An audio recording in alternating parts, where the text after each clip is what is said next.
Hello friends, Thaipusam அன்னைக்கு evening 6 மணிக்கு மேலே தான் சாமி கும்பிட்றதுக்கு ஆரம்பிச்சிருந்தேன்.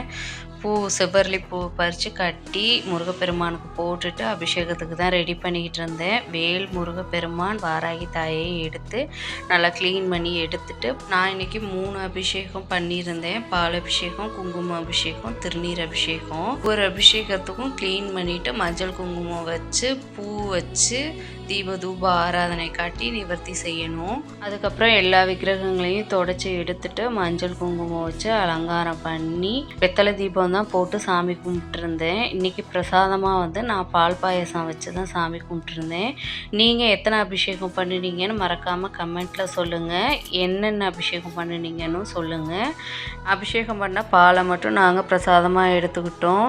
முருகர் எப்போயும் எல்லாருக்கும் துணையாக இருக்கணும், எல்லார் வேண்டுதலையும் நிறைவேற்றணும்னு சொல்லி வேண்டிக்கிட்டேன். நாளைக்கு ஒரு வீடியோவில் பார்க்கலாம். தேங்க்யூ ஃபார் வாட்சிங்.